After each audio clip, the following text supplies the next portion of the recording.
Look closely at this landscape. It is the rugged, sun-baked expanse of the Mecca region in Saudi Arabia. To the untrained eye, this is the very definition of a terminal dead zone. It is a hyper-arid wasteland of fractured bedrock and shifting dust, where surface temperatures regularly exceed 120 degrees Fahrenheit.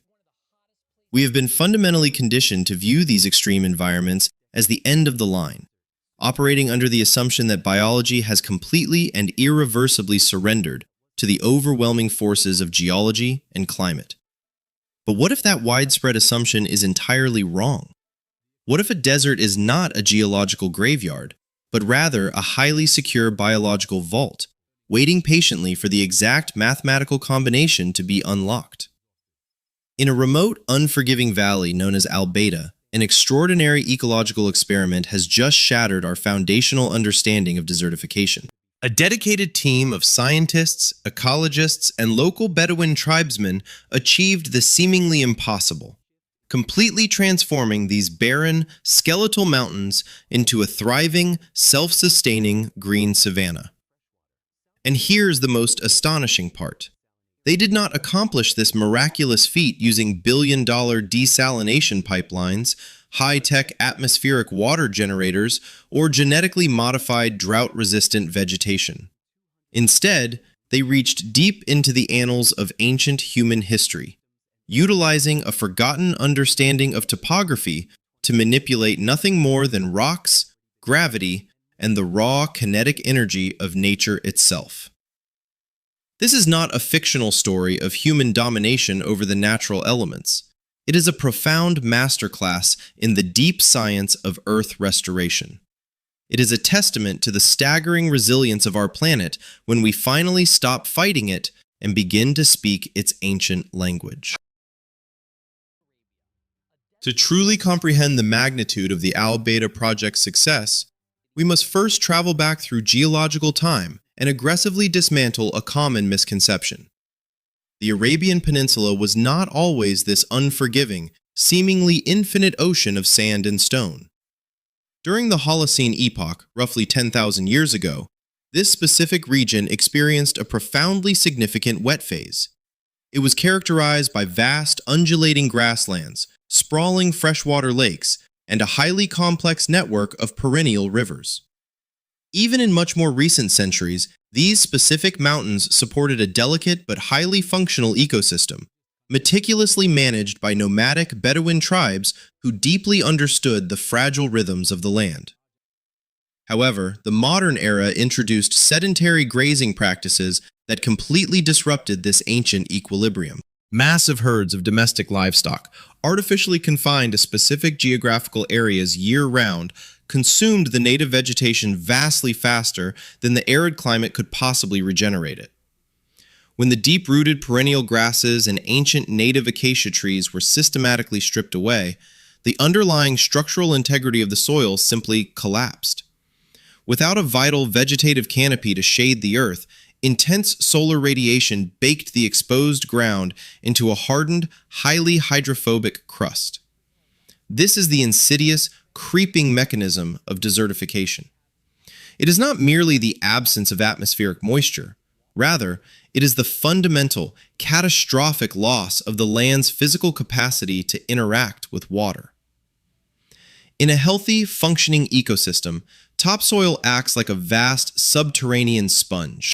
But in a severely degraded desert environment, this baked, hydrophobic earth repels moisture almost as effectively as solid concrete, setting the stage for a devastating ecological paradox. This hydrophobic barrier creates a highly destructive hydrological reality. The Mecca region inherently receives an incredibly low average annual rainfall, sometimes agonizingly going for years without a single measurable drop. But when the atmospheric conditions finally align and the rain arrives, it does not fall gently to nourish the earth. It unleashes itself in violently explosive torrential downpours. Because the hardened soil crust completely fails to absorb this sudden atmospheric deluge, the water immediately runs off the steep mountainsides. It gathers terrifying velocity, channeling rapidly into narrow, ephemeral desert riverbeds known as wadis, thereby creating catastrophic flash floods. These phenomenal events are expressions of raw, unadulterated kinetic energy. In fundamental physics, this devastating destructive force can be clearly understood through the kinetic energy equation E sub k equals 1/2 mv squared. In this scenario, a virtually incomprehensible mass of water, represented by m, is multiplied by the square of its velocity, v, as it violently accelerates down the steep, unforgiving mountain gradients. This moving wall of energy tears ruthlessly through the valleys, ripping away whatever fragile topsoil miraculously remains, heavily eroding the physical landscape and rapidly flushing millions of gallons of precious, life-giving fresh water straight out to the saline waters of the Red Sea, or leaving it to immediately evaporate back into the merciless atmosphere. The water, which logically should be the ultimate catalyst for biological life, effectively becomes the prime agent of its destruction. The ecosystem becomes fatally trapped in a perpetual feedback loop. The land is physically too degraded to capture the rain, and the torrential rain mechanically further degrades the land. Breaking this vicious, seemingly unstoppable cycle required a radical, fundamental shift in ecological perspective.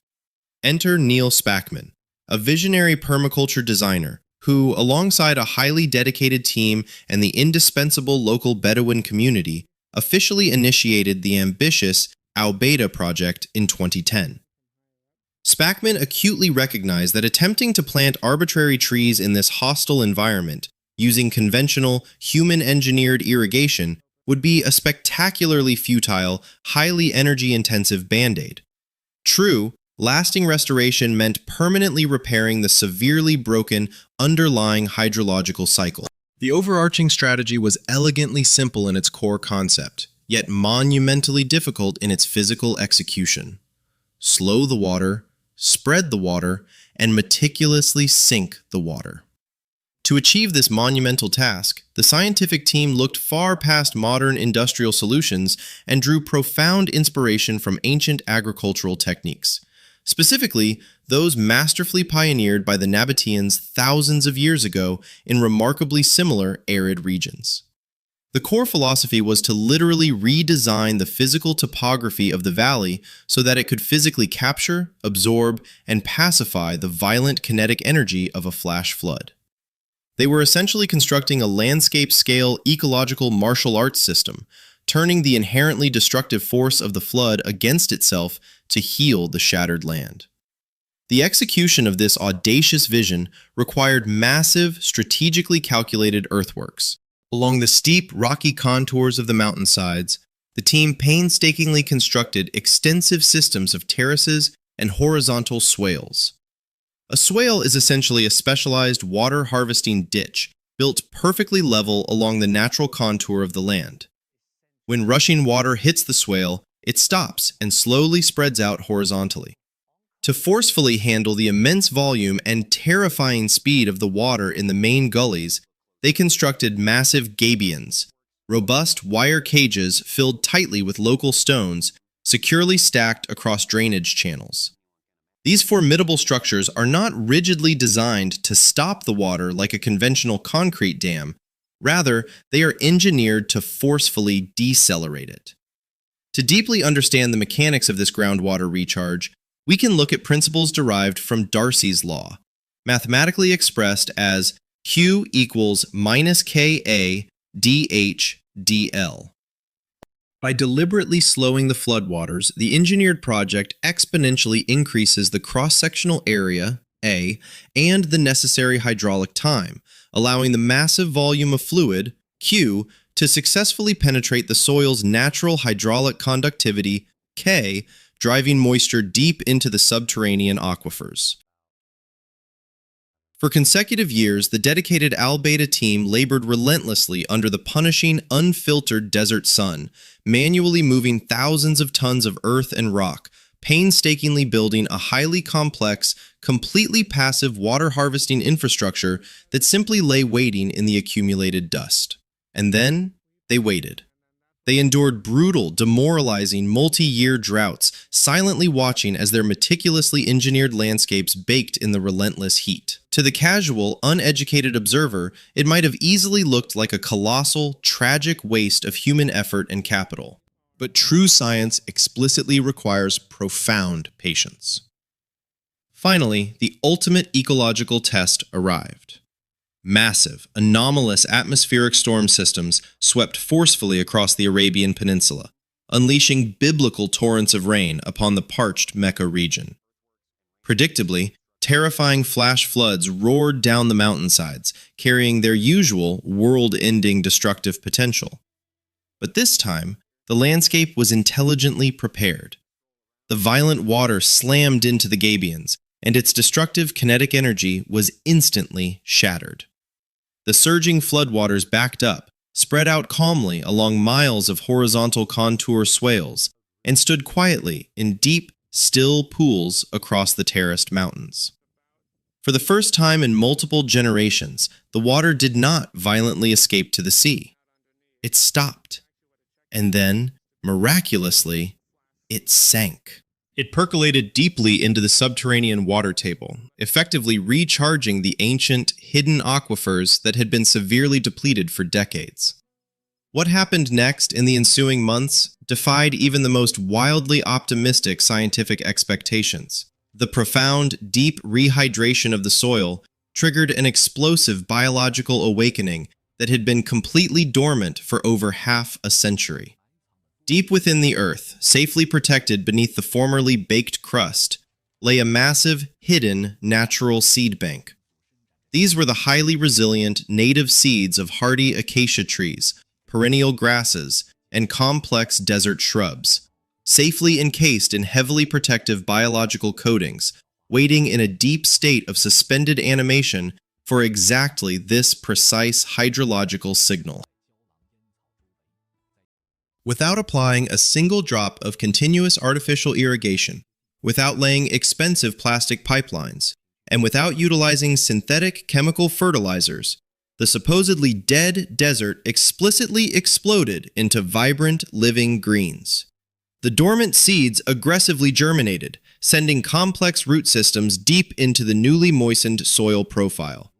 Beneath the surface, an intricate network of mycorrhizal fungi began to form vital symbiotic relationships with the roots, essentially acting as a biological internet, expanding surface area and expertly extracting microscopic droplets of moisture and essential minerals from the deep soil matrix. Within just a few remarkably short years, the stark skeletal mountainsides were completely transformed into a rolling, verdant savanna ecosystem.